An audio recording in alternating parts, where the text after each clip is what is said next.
People who inherited a lot of money. What changed? Not me, but my sister. 2017, she had no permanent residence, bouncing from couch to couch. She was working for minimum wage, just keeping herself afloat. Something happened and my nephew, son of a different sister, was taken into protective custody, and she and I took on the responsibility together. I moved them into my house, which was really small, so they had to share the living room. She worked really hard and saved to get a tiny apartment for them, struggled to furnish it and pay the bills, but she did it. Then another one of my sisters OD'd on heroin with my niece present. Luckily for her, there was Narcan on hand and someone smart enough to administer it, so my niece was also taken into protective custody and my sister took her on as well.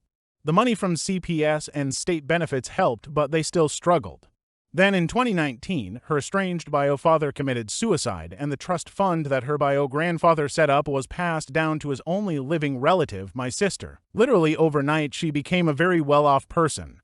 She owns a really nice house now, has a new car, her backyard is like a paradise for my nephew and the two other foster kids she took in. My niece ended up back with her mom after she completed rehab, etc., and she never has to work again. They want for absolutely nothing. No one deserved it more than her. I helped out an older fellow neighbor of mine when he got sick during COVID. We weren't close and he had no close family. I think he was OG and diagnosed autistic in his 60s. Our previous interactions were more a wave and a little chit-chat about our dogs. He had an issue and called me out of the blue one day because he knew I worked at a hospital. I helped him set everything up and drove him to his appointments for a couple months. The cancer diagnosis was grim. We ended up spending a lot of car time together and I got to hear his story as he processed the bad news. He was very stoic and only briefly cried twice when he talked about what would happen to his old rescue dogs. My partner cheated and I lost everything. At 24 FN, my XL to 7M had been together for 6.5 years and had started dating when I was an undergrad. He moved with me to a new city for my graduate degree where we adopted 2 cats and got engaged January of 23. He had met me to OF at work and we all became close friends. We let her stay with us for a week when she needed to escape her ex and helped her move into her new place. In June, L started a massive argument right before we went on vacation and broke the news that he thought he was poly and wanted to be able to explore this, or he thought he might have to leave me at some point. I'm extremely monogamous and this made me very uncomfortable, but to save my relationship I agreed to try things out casually with B because I'm bi and I trusted her enough to be vulnerable. My one rule was that nothing sexual should happen with her while the other wasn't there. Fast forward several weeks and he is spending a ton of time with her when I'm not around, including when I'm out of town. When I got back, my anxiety that something had happened was overwhelming and I had a breakdown asking if he had cheated while I was gone. He blew up saying he was hurt and barely spoke to me for a week. One night I couldn't sleep and went through his phone, for which I had standing permission to do, and found out he had sexted her multiple times while I was in the room, which broke all my rules. I confronted him with the evidence and instead of trying to work it out, he said he was moving out. This moving out process took a month. After attempting to remain friends, B blew up at me. B threatened me, told me I was a horrible person, that I was pathetic, and mocked me on social media before blocking me. L stayed living in our apartment, sleeping in my bed, and spending time with her even when I asked him not to. Finally, after a month of him abusing my generosity and emotionally destroying me, he moved out. I helped him, even though B was there and even though I was badly injured. When I dropped by his new place a few days later with stuff he needed, she was there. He told me never to come back to his apartment and said he wanted to go no contact. I'm broken. I'm living in an apartment I can't afford with 2 cats that don't understand why their dad won't come home. I lost my best friend and the person I was planning on spending the rest of my life with, and I'm barely coping. I went on a date with a nice guy, but I'm terrified to open up to anyone because I don't feel comfortable being vulnerable, as the last 2 times went so poorly and damaged my mental health so badly. I barely eat because I can't afford groceries, but I can't move because my cats and I need to stay close to work for my graduate program. I lost a family through this and I'm not sure how much more I can take. I saw a creature and no one believes me. It's making me go crazy, account, and I'm just going to be posting this wherever I can to get some kind of help because at this point, I think I'm going crazy. This all happened about 3 to 4 years ago when I lived in King and Queen County, VA, and had lived in a neighborhood, if you could even call it that. It was a small cul-de-sac. I'd only lived there for maybe a year and things were always a little off. From me almost getting kidnapped in my own yard to an old man running at me with a stick after chasing a squirrel near his yard, things weren't the safest. One night, maybe about 10 to 11 at night, I needed water and went to the kitchen. Our kitchen was at the back of the house and connected to the back porch that had a really big deck on it. 20+ people and a good quality grill could easily fit on it with no problem. There was one big window above the sink with super thin curtains that was always open because we didn't have AC back then. So I had gotten my bottle of water, and while taking a sip I kind of felt like something was staring at me. So I closed the fridge door and turned my whole body to look straight at the window and saw the thing. It was just staring at me with these sad, dead-looking eyes. The whole thing in general was so messed up looking I really don't know how to describe it. I was frozen a second, but for some reason I walked exactly 2 steps closer to the window, I guess because I just didn't understand what I was looking at, and the thing took off. I ran to the window and watched the thing run on all fours and jump over the neighbor's fence, causing their German shepherds to start going off, so I know it wasn't just my imagination. I became obsessed with it and drew it and showed my friends and even told and showed my dad, but they all laughed it off like some joke, and it's not a joke. I saw it pretty frequently after that. It would show up at my school, house, woods, everything, and there was a higher number of dead animals around that time too. After a few months it slowly started not appearing as much and completely stopped 2 to 3 months before I moved from that area. I generally forgot about the whole thing until me and my BF were talking about cryptids and I told him about what I saw. Now that I remember, I'm obsessed again and need help with what that thing was and if someone else has seen anything similar. I think I'm going crazy no matter how many times I look up what it looked like or do deep dives on cryptids, nothing comes up, and I'm starting to think maybe everyone was right and it was just my imagination. But I know what I saw and someone has to know what I'm talking about, so please someone help me. Friend got poked by something in my bag, convinced herself that it was a syringe because I'm a recovering drug addict. Spoiler alert, it wasn't. We dumped out my backpack immediately afterwards, showing no needles. However, nothing else that could have really poked her either, except maybe a wine opener. We were at a night party, and as we were getting ready to leave, my friend brushed up against my bag and immediately yelped, pulled her sleeve back, and revealed a superficial cut where something sharp had scraped her. She was pretty drunk, and despite comforting her and immediately dumping out my bag to reveal no possible syringes, she proceeded to get hysterical and start sobbing about AIDS and hepatitis C and all that.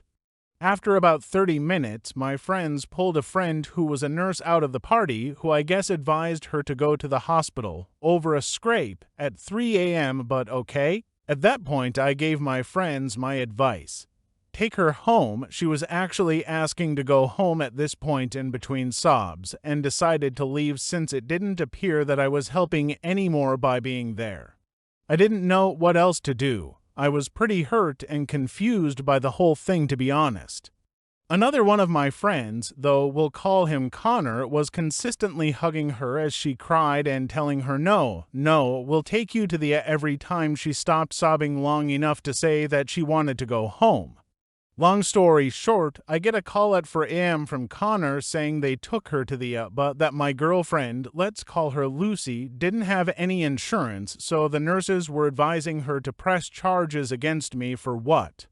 So that she could take me to small claims court and get the now $5,000 worth of disease preventative drugs that the hospital administered to her. Connor then proceeded to state that if I came into the hospital immediately and got myself tested for HIV, Hep C, etc., then Lucy would not go through with the charges.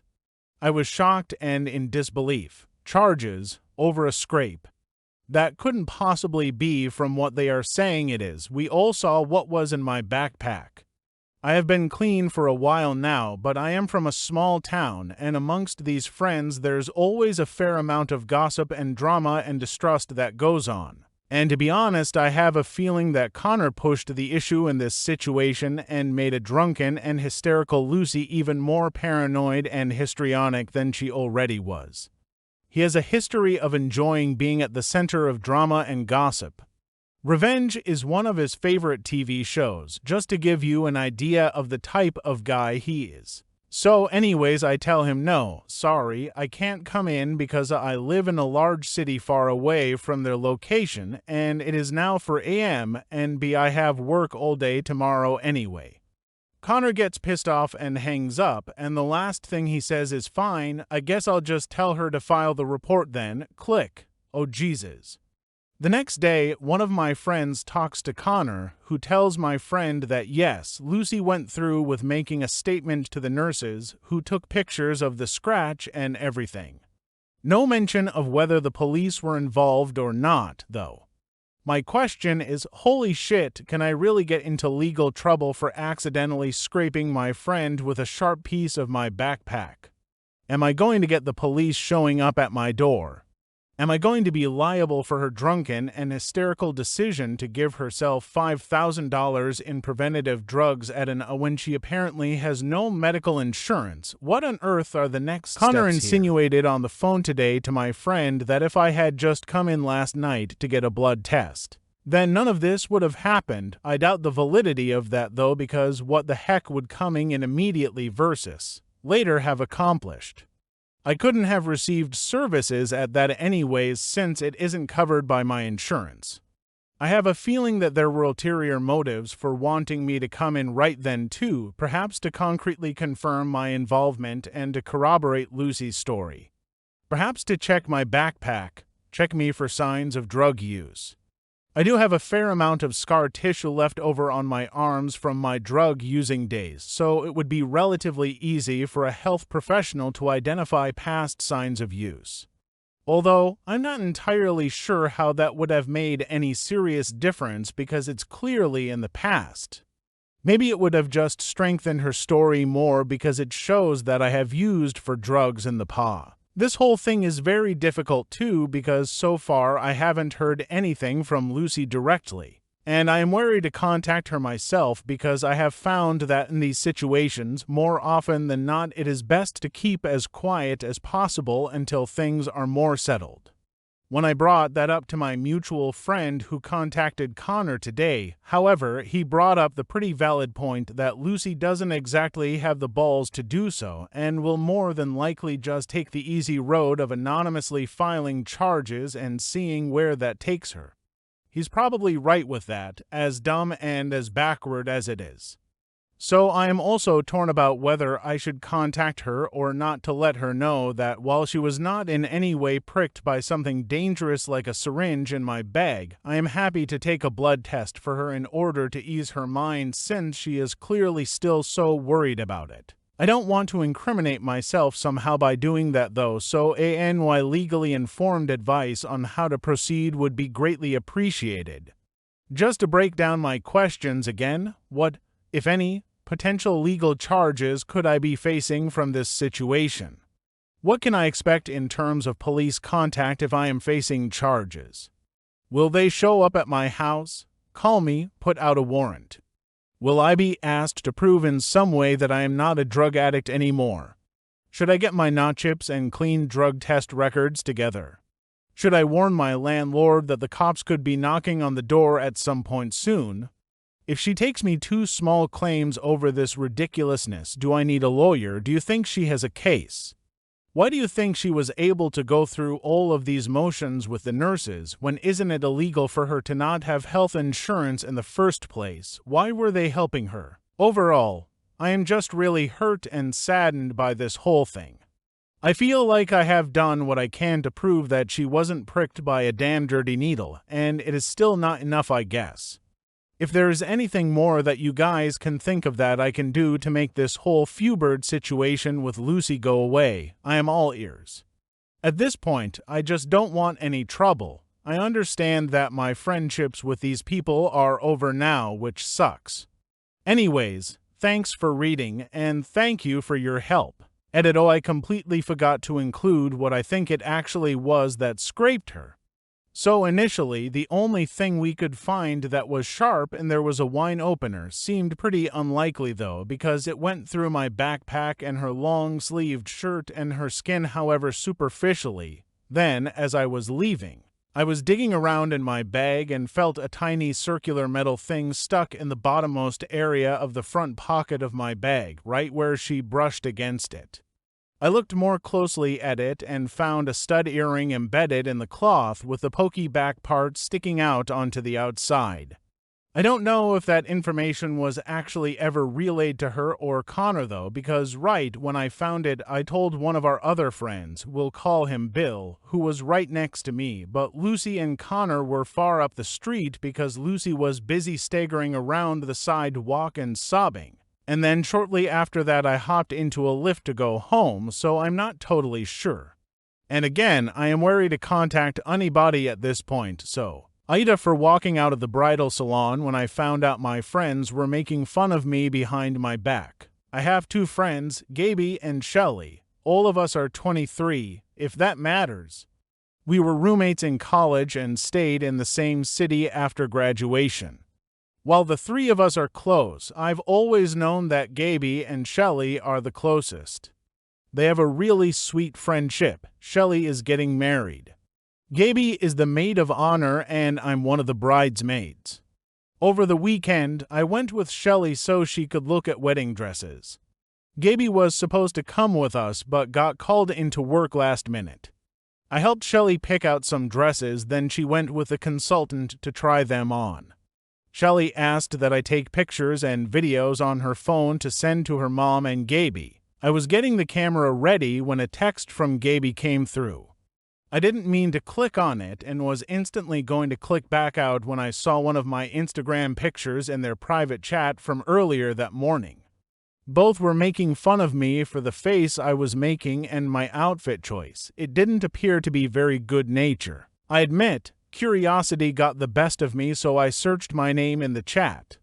I found multiple pictures that my boyfriend, or my mom have posted of myself, absolutely ripping them to shreds. Ranging from selfies to posed shots to even a few baby pictures. They'd also make fun of me in general in terms of the way I talked, wore my hair, and the way I ate.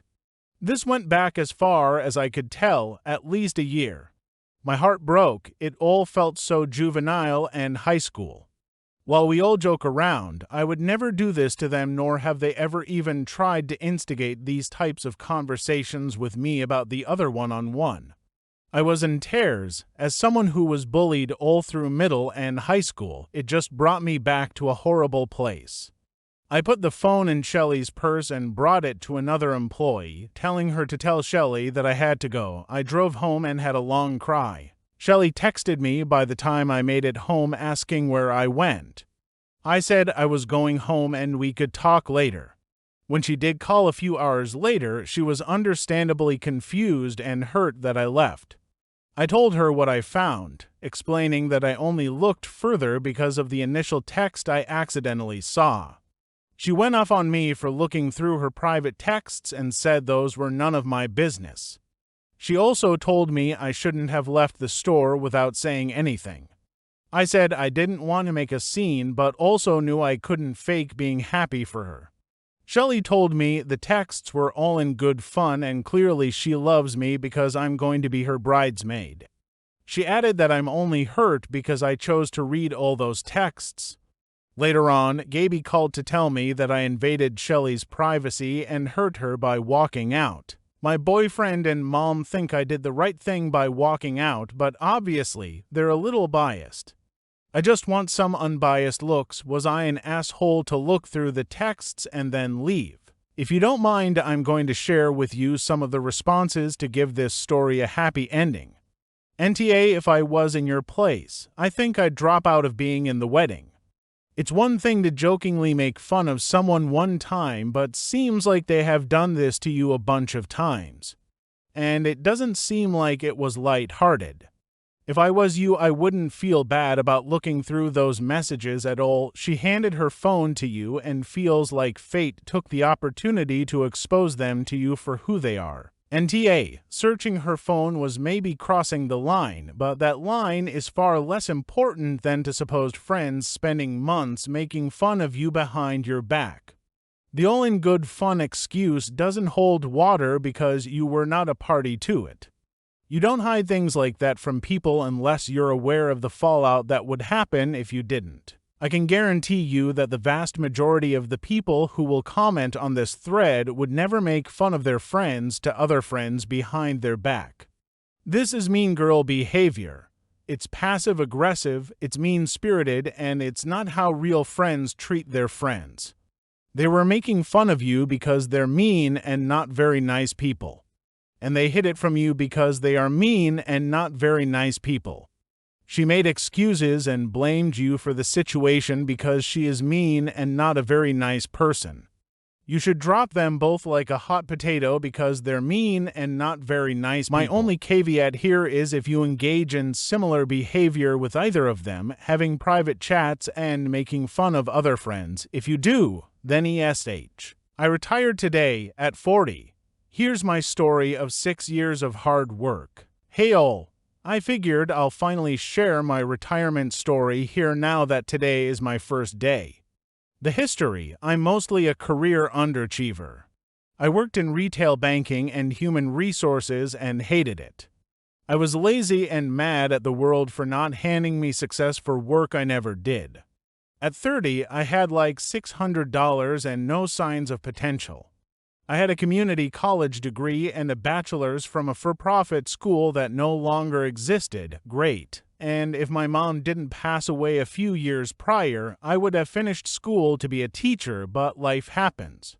I needed to drop out and stick it out in an unfulfilling career. I saw my opportunity.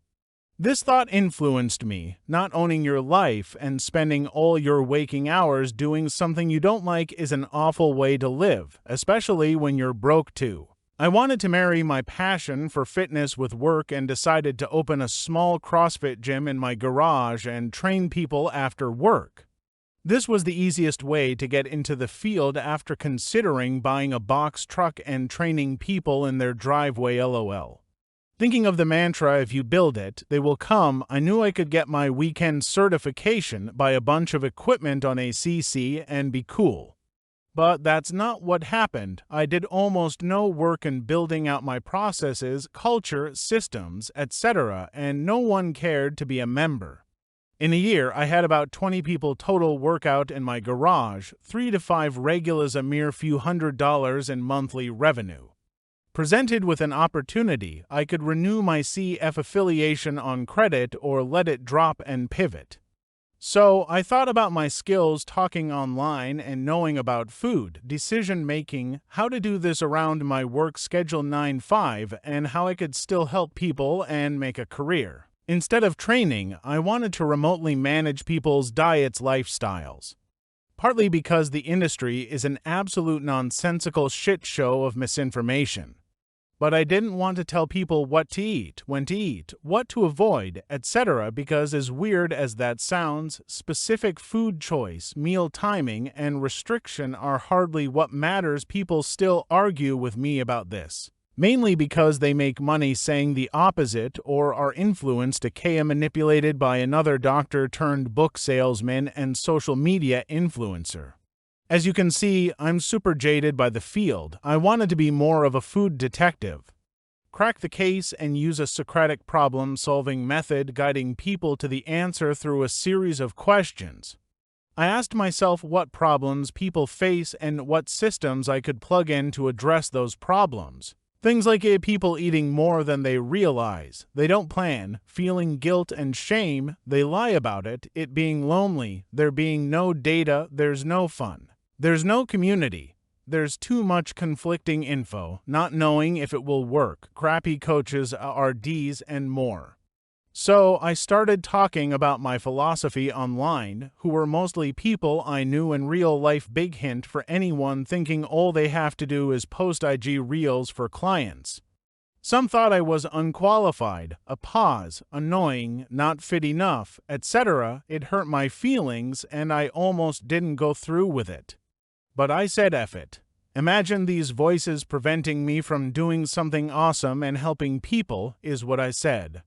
Luckily, I had a few people These trust early me. Folks got results. I would share them, encourage them to share their stories. I would take people shopping, do seminars, work with entire gyms, offices, and neighborhoods, and learn from the evidence-based community to stay up to date. I built a company many would joke was a food cult, and I embraced it.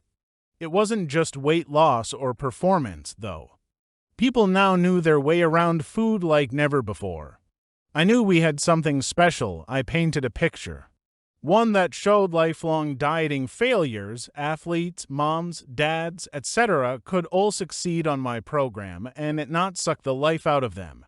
I also gave free information everywhere and built my reputation as a CEO coach who knew all the inner workings of our clients' struggles, the industry, business, and everything. After 13 months of doing this online, making more per month than my yearly salary and working FT, I had to leap. Now, around 33, I jumped ... then things got wild. In a matter of a few weeks, I needed to hire more coaches. Soon after, we added our Ds to expand our offering to more people think pregnancy nutrition and got my best friend to quit his job and be my coup. Within a few years, we'd be on the Inc. 5000 list and have a team of almost 100. We had no paid marketing either. We maintained world-class NPS scores while blitzing scaling a service-based business. I can't believe we didn't mess it up. All our growth was from facilitating the image of two things and being relentless with it. 1. You're missing out if you're not here improving and having fun with us. And 2. There's no better place to work in the industry. Doing that created what the company would become. Essentially a marketplace that matched people who needed help with those who could help. Being the CEO in it with my team and customers built that brand loyalty that made everyone mention us when someone asked how to lose weight, get healthier, or perform better. Then I would see it, pop in, and thank them even if it was Saturday night. That's how connected I had to be, or at least that's what I tell myself. I sold in 2020 for 8 figures. Sorry, I won't say the amount. Stayed on for about 18 months, and today is my first day of retirement. I never thought I would be in this position, but a few good moves, luck, and support made it happen. Along the way, I saved because I always thought this could blow up. I never intended to sell, but having a kid, locking in the success, and projecting ahead made me realize it was the best option. I could have lean fired early on, but selling made life a little less stressful. Being that this is FF, I think you'll understand. I could have cruised along getting paid and stayed on as founder, but I wanted my headspace back. Thinking of this stuff all day is draining. This is a super condensed version of a cool to me story. I'm happy to answer questions, please ask. And if I can attribute this success to anything, it would have been my attention to my customers. I knew who they were, where they were, and what they wanted. I didn't have projections, plans, or any typical business systems. I was good at reacting to feedback and was probably high off the growth, member stories, and job creation. This was my hobby until I fell out of love with it. Now, I'm going to just chill with my fam, dabble in little passion projects, and have good conversations. I still enjoy the fitness industry, I just don't want a job anymore. When I was young, I was abducted by aliens. I completely forgot, till my wife found a mark on my neck. When I was young, the neighborhood kids used to play dark hide and seek or dark capture the flag, often pretty late at night. Our parents were okay with it as long as we didn't leave the neighborhood. It was the early 90s. We were basically thrown out of the house on the weekends.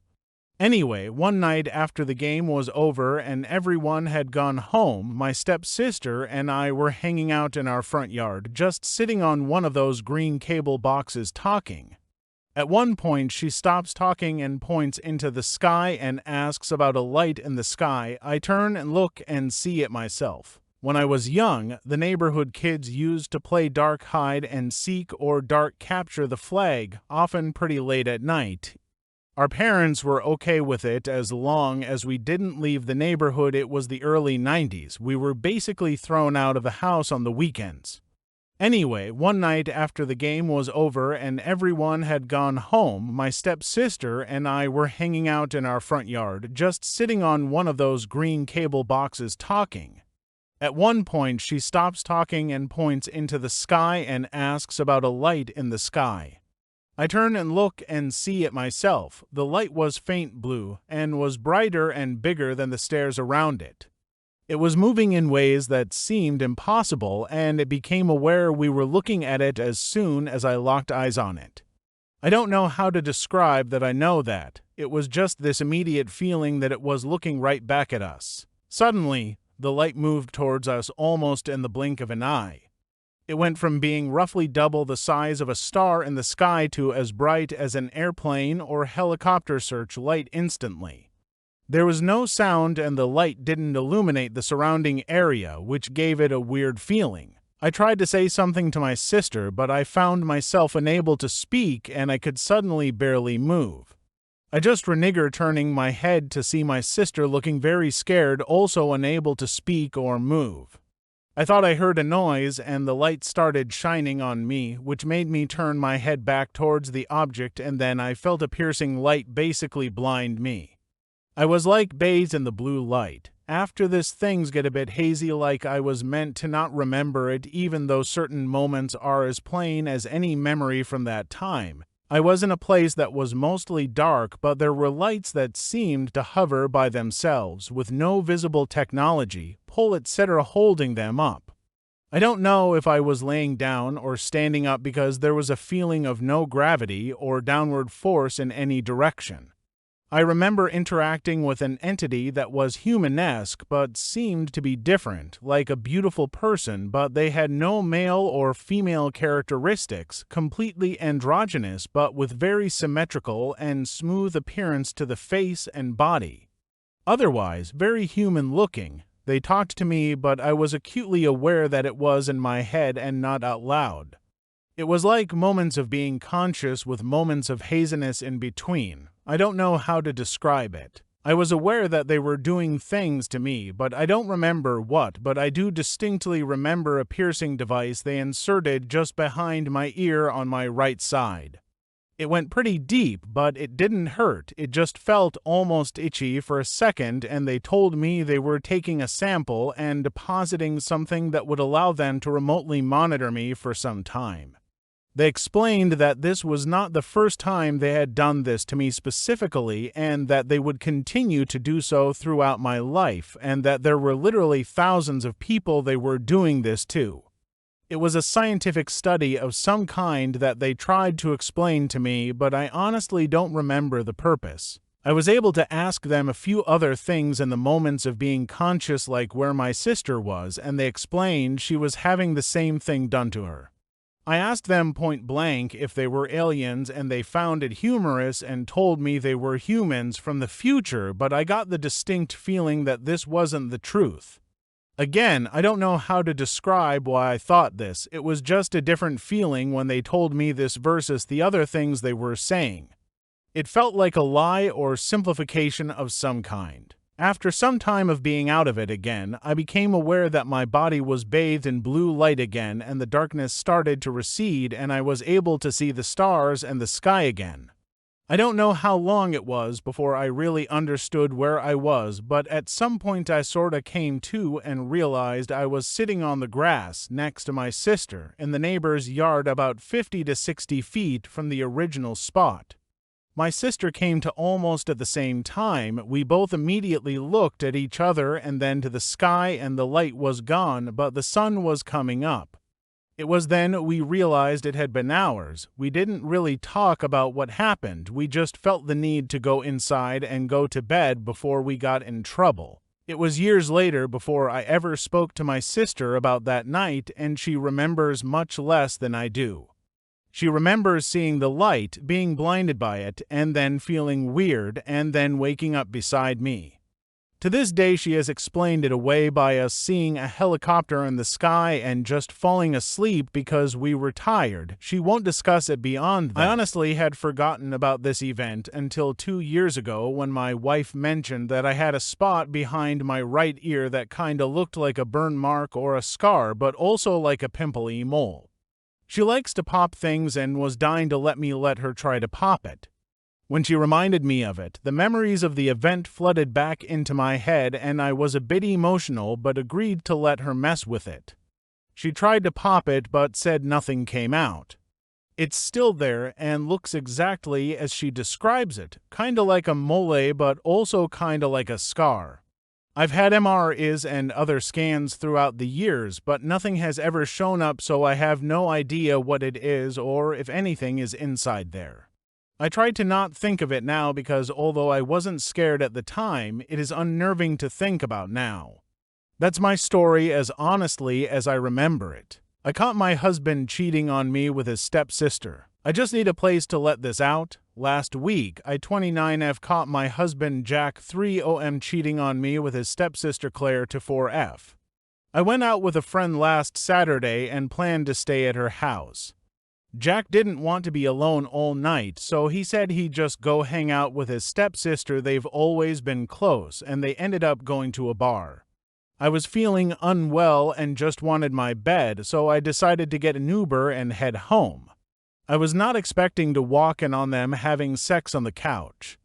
I literally threw up on the floor by the front door. They told me they were drunk and it just kinda happened. I screamed at them both to leave. Jack refused to leave and refused to sleep on the couch, so I ended up leaving anyways and went back to my friends. I'm still in shock that he actually slept with Claire. I think I'm gonna file for a divorce. I am so overwhelmed and uncomfortable. Has anyone else gone through this? Please message me if so. I feel very alone and confused. Also, do I tell their parents that's why we're gonna get a divorce? I've been isolating myself a lot because of this. I shit my pants during a job interview last week. I know this sounds absurd, but exactly what the title reads. I had a job interview last week and I shit my pants during it.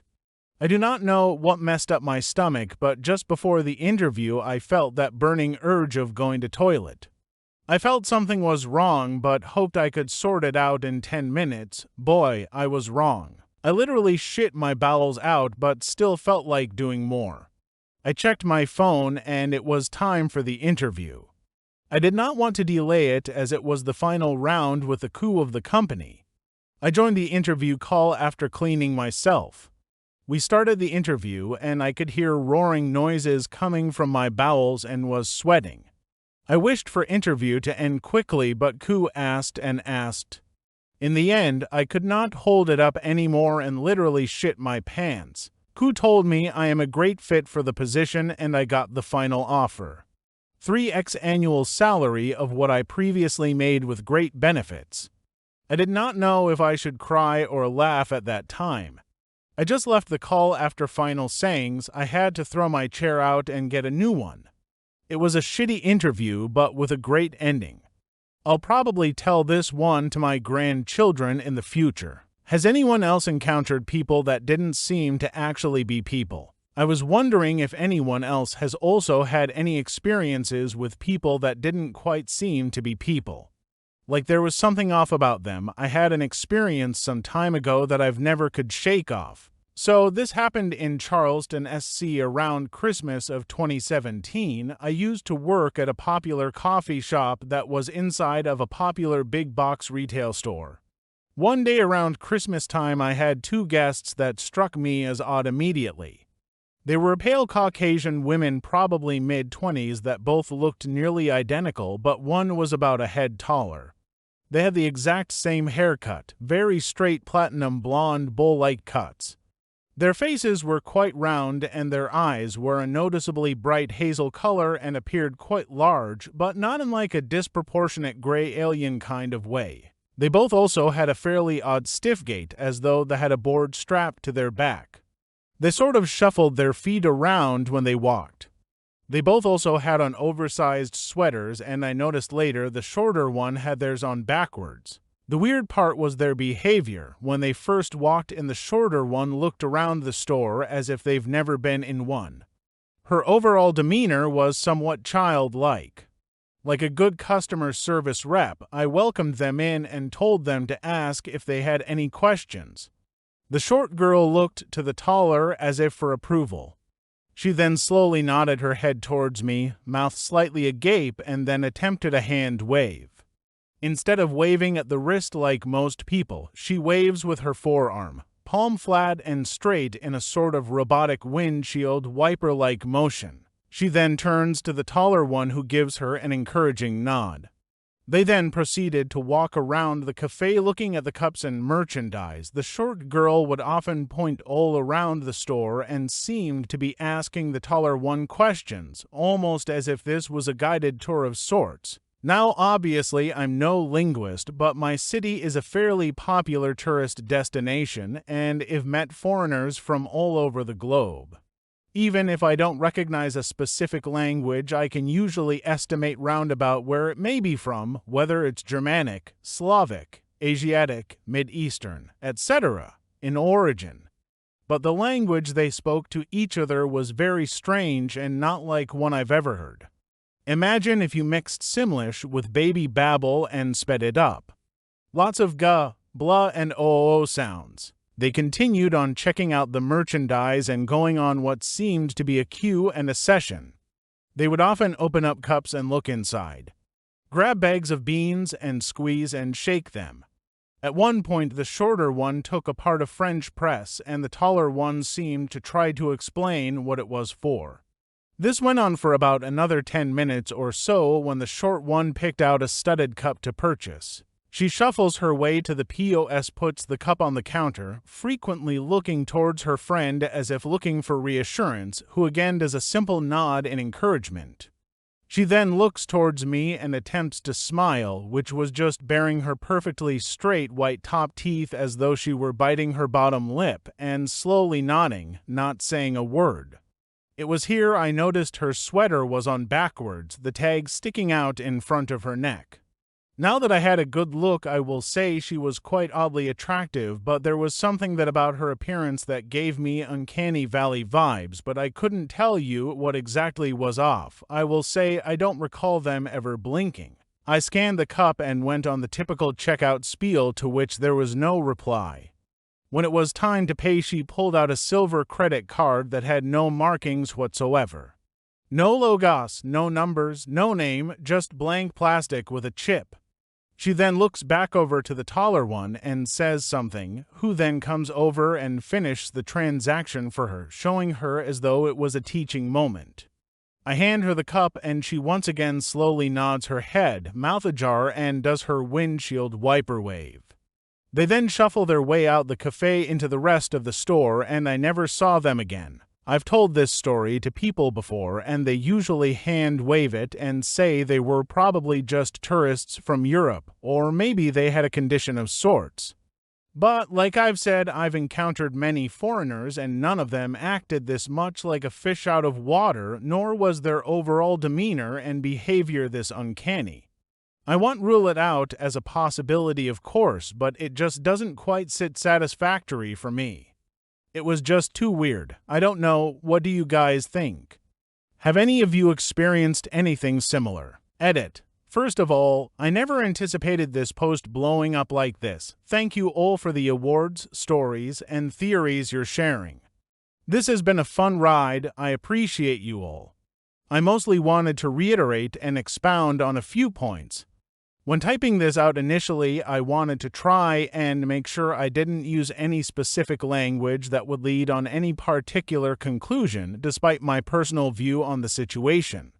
I wanted to keep it as neutral as possible and allow room for speculation and discussion amongst y'all.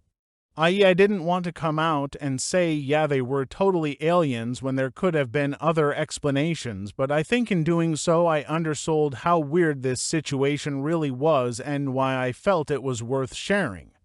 So here's a few slightly more in-depth details. I mentioned how they were practically identical. They were.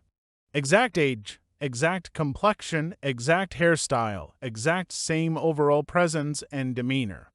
There were only for differences I noticed.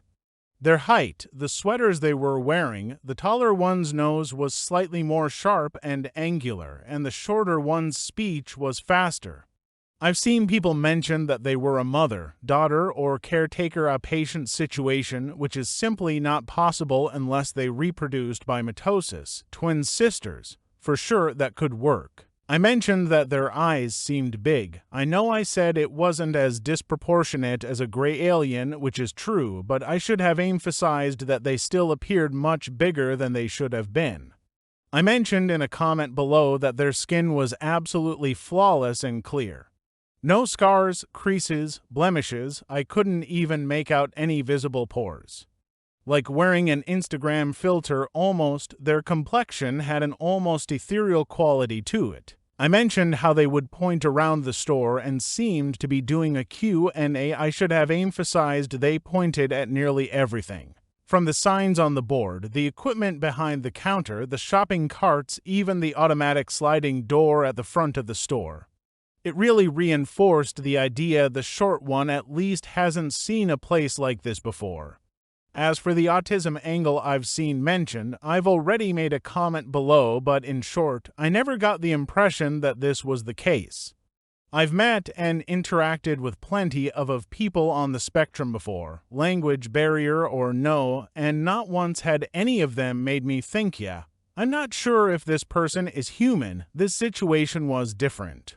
That said, due to the nature of autism, there is always the possibility I'm wrong. I've become a full Karen and I hate myself for it.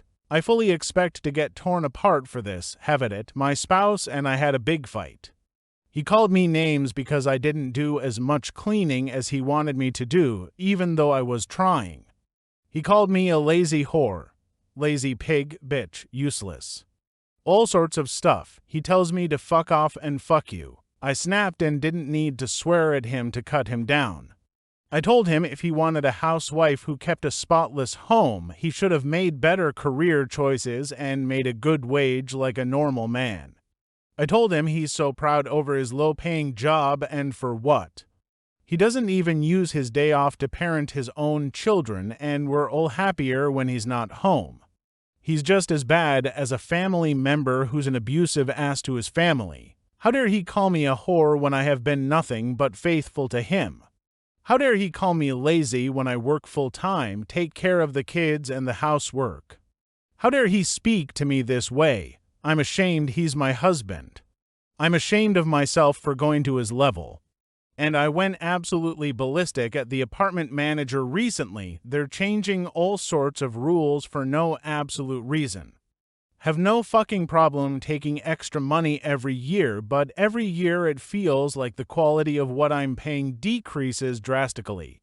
She had the nerve to say to me that her menopause is equal to my pregnancy in 90-degree weather. Fuck her too. No one but my mother, and I know that almost every meal I make for her is revenge. I have never told anyone this, not even my husband, but it happened again tonight and I'm feeling a bit giddy because of how well it worked yet again, so I want to brag. I'm aware I'm a piece of shit, part of why I haven't told anyone. When I was little, my mother wanted to use corporal punishment on me. Not my siblings, never my siblings, but because I was such a bad kid, she wanted my dad to hit me. My dad flat out refused and told her that if she did, he wouldn't be able to stay with her because he didn't want anyone hitting his kids. My dad was abused pretty bad as a kid. Whole other story, can't get into it too much or we'd be here all day. So instead, whenever my mom was mad at me, she would give me spicy food to eat, even though I hated it and it made me sick. Like full-on stomach cramps, diarrhea, the fucking works. She would only do it when my dad was at work, which was most nights at dinner, and whenever I asked for something else to eat, she would break down and cry over how much time she spent on my food, and don't I love her, guilting me into hurting myself. Well, when I turned 16, I was meant to start taking over more of the chores in the house, including cooking dinner twice a week. My mother hates pasta. She hates it. It's a texture thing, and she claims it's always slimy. One brilliant night at 16, after my father began working morning shifts, I was mad at her for screaming at me earlier in the day, and I realized I could do something about it. Since that night, one of the only meals I have cooked for my mother is pasta. I load it with sauce and sometimes make things like baked spaghetti because she hates the way the top of it looks. Whenever she's tried to turn it down, I put on waterworks and shake and look at the table. You've always eaten it before. What did I do wrong? Are you mad at me, Mom? And because either my dad or my husband or other people whose opinion she cares about is there, she's never called me out. I'm 26 years old and I intend to do this for every meal we share or until she cuts me off. I'm not gonna be seen as the bad guy here for not keeping the family together. I honestly don't care if this makes me a bad guy. She sucked and this is my pettiest form of revenge. Watching her try to keep a straight face while choking down chicken Alfredo is the highlight of my week this week. I'm getting married in 2 weeks and I am totally screwed. I literally need to get this off my chest. I feel like I am going insane. My fiancée Sarah to 8F and me 30 for meters have known each other for about 6 years, engaged for 1. Our wedding is scheduled to take place in just 2 weeks and I just witnessed something that is making me feel like I am making the biggest mistake in my life. Tonight Sarah and I were taking a rare opportunity to relax at home. Sarah was in the kitchen making dinner while I was out back working on one of my projects. We live on acreage and I am building a pagoda, fire pit in the backyard that we were planning on using this fall. Anyway, as you do when you're doing heavy labor, I get thirsty and come back to the house to get a drink where I see Sarah at the counter preparing dinner and talking on speaker phone. I recognize the voice instantly as my brother-in-law Madi. Now, this is where my brain gets totally twisted. Madi asks Sarah where her sister Evelyn is as he's been trying to get in contact with her and she's not answering texts, and I hear Sarah say to him, "She just left here. She should be home in a half hour or so." It should be noted that Evelyn is Madi's wife of 5 years. I have to admit that I didn't immediately register what she had just said because I went into the kitchen and grabbed a glass and asked Sarah what was that all about. And she responds with Madi was looking for Evia. I see her texting and I ask her what are you doing? And she says I'm texting Evia that Madi was looking for her. Anyway, I pour myself a drink, sit down, have a sip, and then finally my brain starts to work. First off, I heard Sarah tell Madi that Evelyn was here. Evelyn was not here and the last time we saw her was yesterday when she came over to work on some last-minute wedding decoration stuff with Sarah. Secondly, why is she texting Evelyn and expecting a response when I distinctly heard Madi that Evelyn wasn't answering her texts? Lastly, why the hell would she tell Madi that Evelyn should be back in 30 minutes unless she either knows where she is, then why did she lie? Or she is, right now in front of me, texting her to tell her to get her butt home quickly. The only conclusion that I came up with is that Sarah is lying to Madi about the whereabouts of her sister, Madi's wife, and is probably warning Evia that Madi will expect her home in half an hour. I then spent probably the next 5 hours concocting various explanations for this behavior, some decent, some downright horrible, and playing them back in my head. I wanted really badly to ask Sarah about this, but at the same time, if what I think is going on, then I doubted I'd get a straight answer. Which brings me to about an hour ago. I woke up around 1 a.m. to use the toilet, and I couldn't resist the urge to check Sarah's phone. We both know each other's pins, so this wasn't a difficult thing to do. Anyway, I grabbed the phone, retreated to the bathroom, and unlocked it, and yup, it was exactly what I was afraid of and probably what most of you were expecting. Sarah's sister Evelyn has been having an affair for about 6 months with a co-worker, and Sarah has been helping Evelyn cover it up for almost that entire time.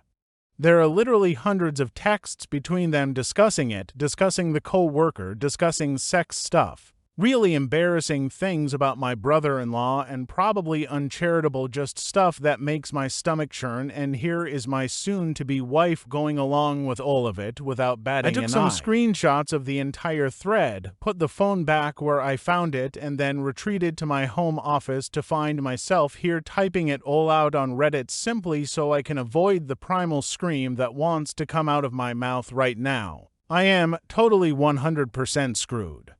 Reddit. I cannot marry Sarah. I just cannot do it. I can't think of any reasonable excuse she could offer me about assisting her sister in this affair and victimizing not only Muddy, but their 2-year-old daughter as well. On the other hand, myself, my family, Sarah and her family have all sunk an enormous amount of money into a wedding that is supposed to happen in around 2 weeks. There's no way we are getting any of that money back. On top of that, I feel like an absolute fool. Like, how did I not know this woman was like this? And what the hell am I going to do? I can't marry her. I absolutely cannot. However, I still want to. She's beautiful and fun and kind, and I thought we had a bright future ahead of us. She's never done anything wrong to me, but I just can't see her the same now. It's like a big black stain on an otherwise beautiful picture. I just don't know how the fuck I got this so wrong, and I'm absolutely dreading doing what I know I need to do. I feel like I want to vomit or break something. Update. Guys, you don't need to convince me to not marry Sarah. That's obvious. The wedding is off. I'm just trying to figure out my next steps and work up the nerve to do it. There's an incredible amount of pressure on me from the expectations of everyone, but I'm not going to buckle under it. I just am not relishing having to deal with the fallout, and I'm more than a little angry that I'm in this situation.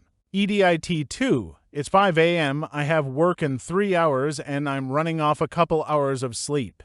I'm going to take a shower and head into work a little early to avoid Sarah and stew on this. Thanks to the supportive people here, and a big raspberry to the dill holes who keep saying I should figure out whatever good reason my soon-to-be ex-fiancé had for this garbage. Update 3. Edit 3. I got into work around 7. No one was in the office, so I decided to start pulling off the band-aid, and I called my brother. He lives in Australia, so he was still up after having just put his kids to bed. It was hard breaking the news to him about this because I know he has laid out a huge amount of money for flights for him and his family to come, but to his credit as an older brother, he didn't mention it one time and just backed me up. He made a great point too. He said, totally paraphrasing, you work in a job where you have to deal with liars and scammers day in and day out. I don't blame you for wanting to have somewhere to go where this isn't a concern. He was totally right about that, and I get now why I am reacting so strongly to Sarah's participation in this deceit. He also had a great idea. He was going to take his family down to Florida to do some sightseeing and visit the parks. Well, now the kids will be accompanied by their uncle as well. It should be easy since we were going to honeymoon there as well, and we were planning on meeting them for a bit anyway. I'll just rebook everything to be closer to him and his family, and I'll offer Sarah's ticket to either my sister or another family member.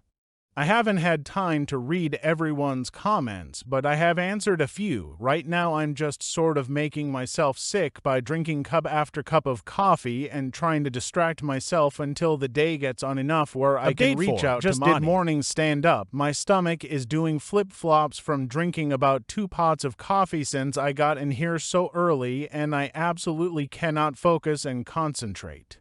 I feel like I can't do anything really from my side until I tell Monty what I know, so I'm just going to take a sick day and drive over to his house and see if he's around.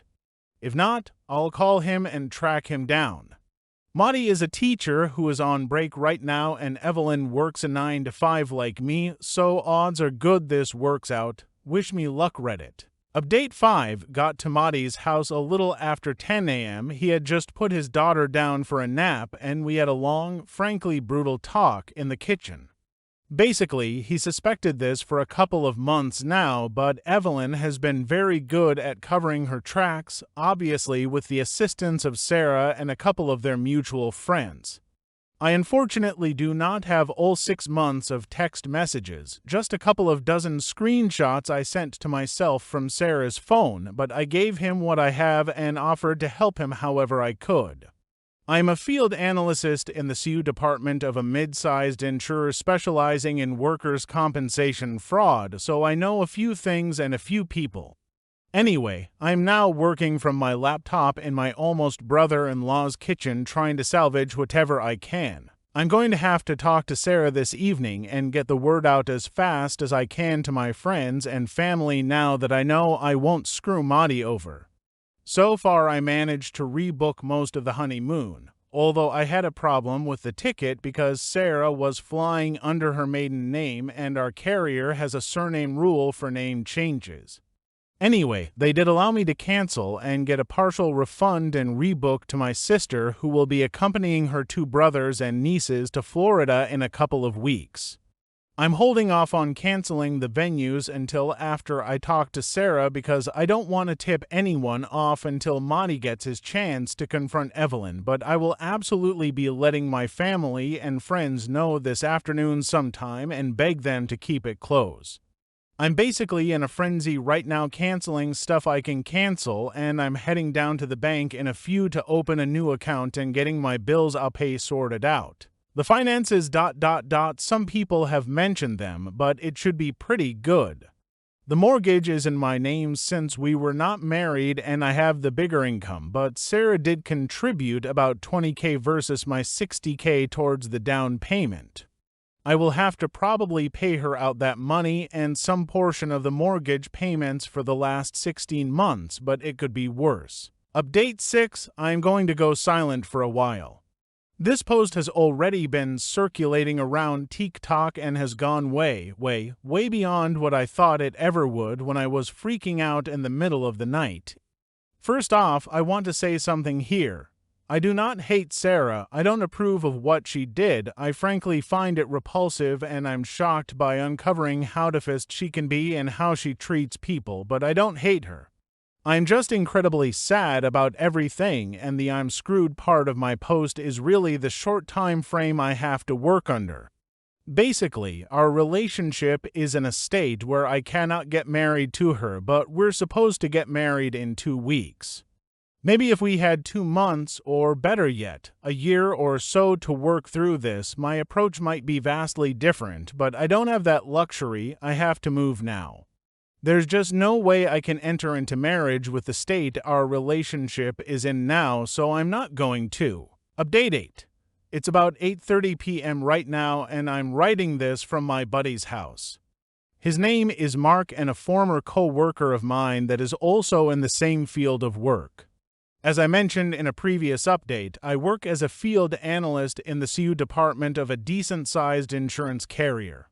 For people who don't know what that is, I'm basically a private detective.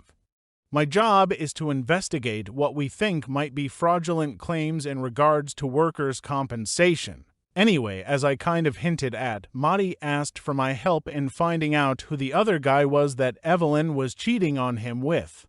All we had to go on was a name. Let's call him Jake. The first thing I did was not some major amount of sleuthing. It was basically just going through LinkedIn trying to find the guy through Evelyn's connections, but that brought up nothing, which I thought was strange. Maddie had told me that Evelyn was supposed to go out for drinks tonight after work and that she said she wouldn't be home until around 9 or 10. He didn't have to tell me what he suspected since I pretty much understood right away. I told him that I would help him, but he needed to come with me.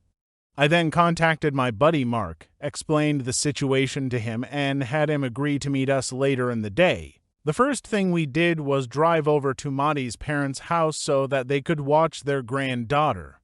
I don't know what Maddie told them as I waited in the car. After that, we went to Evelyn's place of work. It's one of those large commercial strip mall type centers with all of these nondescript offices in a row and a large, non-gated car park. We drove around until we found Evelyn's car, and then I had Maddie unlock it with the second set of keys. I then gave Maddie a voice-activated recorder and a GPS tracker to place in the car.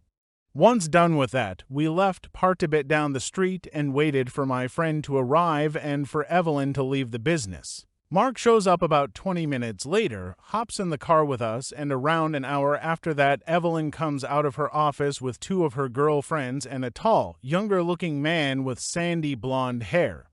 They are obviously holding hands, and I'm like, damn, Evelyn, you're making it easy for me. I take a couple of pictures from the car and then wait for Evelyn to leave in hers, and I start tracking her.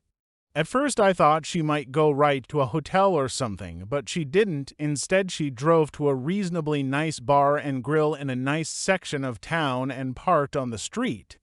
I drove by her as she was getting out of her car and entering the establishment, and then found my own parking spot and went over the plan. First, we sent Mark in since no one knew him. He had basically two jobs. First, try to get any compromising pictures he could of Evelyn and Jake, and second, to be my alibi. Maddie and I waited in the car for around 20 minutes until I got the first in the series of text messages from Mark. They were pictures of Evelyn and Jake making out in front of their two female co-workers. Maddie's suspicions right. They were helping Evelyn hide the affair from him. He was obviously very upset and angry. Evidently, one of the co-workers is married, and as a couple they are good friends with Maddie and Evelyn, both of them having toddlers around the same age. I ask Maddie if that's enough for him, but he says he still really wants to know who this guy is. I try to tell him that we can find out later, but he's practically begging me at this point, so I tell him to wait, text Mark that I'm coming in, and then enter the bar myself. First thing I see is Evelyn and her crew laughing and drinking at one of those tall round tables near the front window as I enter. I stop for a moment, pretend to be surprised, and then call out to Evelyn, "Evelyn, hi, what are you doing here?" She's obviously shocked to see me, and everyone around her tenses up immediately. Evelyn quickly introduces me as her sister's fiancé and says that we are getting married in 2 weeks. There are a lot of congratulations from everyone. I thank them and then stick out my hand to the blonde guy and introduce myself with my full name, hoping that he'll respond in kind. He does, and I'm a bit taken aback. He's not named Jake.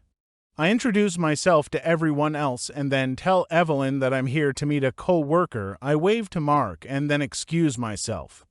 Once I get over to Mark, I tell him the guy's name, and we both whip out our phones and go to work. It doesn't take long for us to find him. He's got social media profiles and a couple of court case judgments against him. Everything sort of falls into place when we find out that Jake is his middle name. At this point, I'm basically just grateful that Evelyn isn't cheating on Maddie with 2 different co-workers. Turns out that Jake is 26, married, and has a 1-year-old daughter. This just keeps getting worse. Anyway, I text Maddie the guy's name, and I decide I want to push my luck and tell him to wait a few more minutes. Basically, I'm playing babysitter here at the bar. I'm totally visible to Evelyn and her crew. I can see out of the corner of my eye that no one is particularly happy about this, and my presence is really ruining the night. This is good. I let this go on for about 10 minutes and then tell Maddie to text Evelyn that he's spending the night at his parents' house with their daughter. It doesn't take long after that until I catch Evelyn taking out her phone, showing it to Jake, and then everyone deciding to pack up. Evelyn comes over to me, says goodnight, and asks me if Sarah and I want to come over for dinner this weekend. I smile and say that sounds like a great idea and wish her and her co-workers a good night. Mark and I wait for them to leave, then pay our bill and hurry back to the waiting Maddie. There's a bit of hesitation here because we don't know exactly what Evelyn was going to do. Like, I half assumed she might have already booked a hotel room and was heading there, which would have made everything a lot more complicated and limited what I could do. But it turns out that tonight was probably meant to be just drinks at the bar, and it wasn't until Maddie decided to spend the night at his parents' that it turned into something more. Evelyn made a beeline for home, and we followed behind her way out of sight and parked down the street. It didn't take long after that until another car pulled into Maddie's driveway, and we saw Jake get out, go up to the door, knock, and be greeted by Evelyn. They went inside together. Now, at this point, it's about 7:30, and I have my own stuff to do tonight, and I think that as a friend, I've done pretty much all I can do for Maddie, and he can handle the rest himself. I mean, I feel bad for the guy, definitely, but I don't want to get any more involved in this drama than I already am, and being the wingman for him while he confronts his cheating wife is a bit much for me considering my situation. Marty says it's fine, that he'll do the rest of it himself. Guess he's more of a man than you thought, Evelyn. He goes to Evelyn's car, retrieves my gear, and we bid each other goodbye. That was almost 2 hours ago. I did get one text message from Marty saying it was done and he was going to his parents' house for real this time, but my phone hasn't been blowing up, so I don't know what's been going on with Evelyn, and I've been at Mark's since then. I think that basically concludes my part in Marty's story. If he was smart and listened to my advice, he was recording with his phone when he entered the house. I'll find out later. Anyway, my biggest priority now is to head home and tell Sarah that the wedding is off. She's almost 100% going to take it badly. There's no way she won't, but like I said, I just can't get married to her right now. I don't know what the future holds for us, or if we will be done with each other or not, but definitely we are not getting married anytime soon. Also, for people who keep saying, why didn't you talk to her first? Why didn't you confront her? I have to say, are you people stupid? She stone cold lied in front of me to her brother-in-law that she has known for about 10 years and purportedly thinks is a really great husband and father. Maybe you are naive enough to think that someone can lie that coldly to someone they are supposed to care about and then tell you the truth, but I'm not wired that way. Until that moment, I never had cause to ever second-guess Sarah or not trust her, but she was literally untrustworthy in front of my face, and I'm supposed to let it slide or expect her to be honest to me.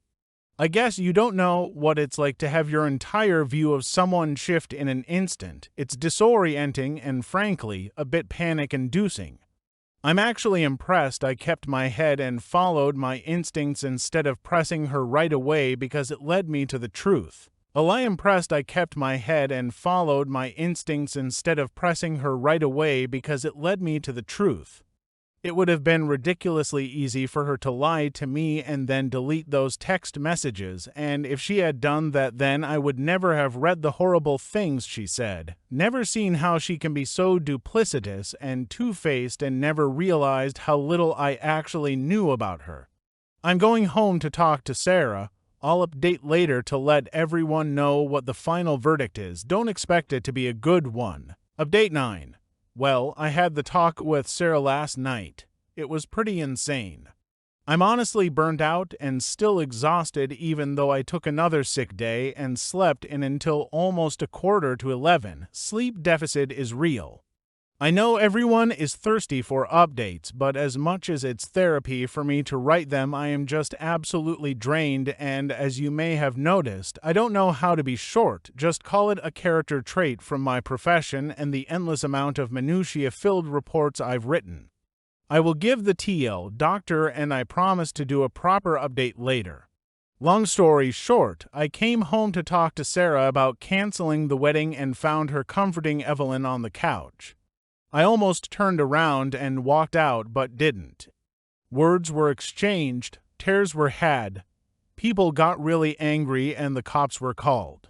I collapsed and slept for like 10 hours, and my phone is practically glowing from the heat of a bajillion unread messages and missed calls. If it vibrates anymore, I'm going to take it to Evelyn's office and charge $10 a minute to sit on it. Stuff is really up in the air. I have a lot to do today. My family already knew what was going on by yesterday afternoon, but I need to contact some friends today and get a move on other things. I'm just going to answer a couple and then bug out for a few to get stuff done. First, I'm not James Bond. I'm the guy that follows around the disabled construction worker to his Zumba class or skydiving lesson. I've been doing it for about 5 years and I'm pretty good at it. Nothing I did went beyond a $50 GPS you can buy from Amazon and a tiny, tiny bit of social engineering.